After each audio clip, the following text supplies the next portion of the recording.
people and dates.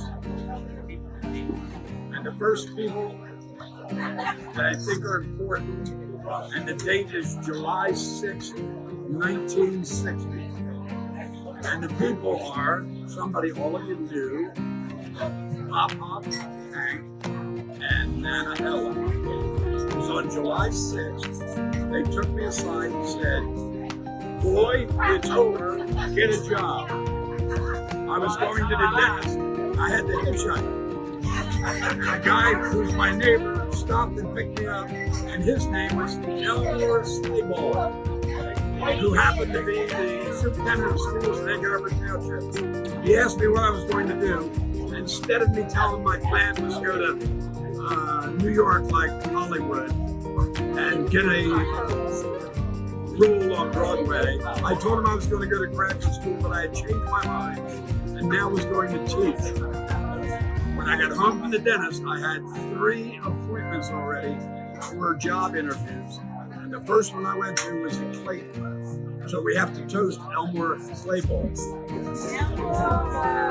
The next person was a group of people, the Board of Trustees at Rider College, who decided when they made the calendar that year, they were going to have Columbus Day off. And Susie here decided to come home that weekend. So now we toast the board. And she came to the football game on a Friday night and looked down to the sideline and said, "Oh my goodness, who is that very thin, cute guy?" Somebody said, blah, blah, blah. She went home that night to her best... I did say that. Yes, of course. To her best girlfriend's house, Sandra Silver. We don't toast her yet. But they talked about who it was, and one of the best players we had, of which there were not many, had borrowed a hat from me. And he said, it was Tony Silver. And he said, "Oh, I borrowed a hat from him." And Susan said, "Oh, give it to me. I'll take it to him." So we chose Tony Silver. And that night, when I had nothing to do, the knock came to the door. I went down and opened the door, and it was Susie. And on greatness about men often, Holly, remember them. Men know.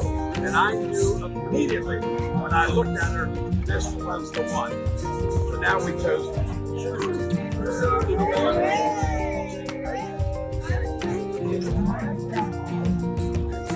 And as a result of that, a few months later, Sandra Silver and her boyfriend, Pete Wetzel, who had been in our plans for a while, knew from Pete's College a minister in Northeast Maryland. So the 4 of us drove down there, and the Reverend was more than happy to marry us. So I don't remember his name, but we chose the minister. And the end result of that was 4 of the best kids you could ever ask for. Those 3 have been put out for adoption. And the 12 grandkids and 3.5 great grandkids. And that is worth 62 years. Nothing is. You're great.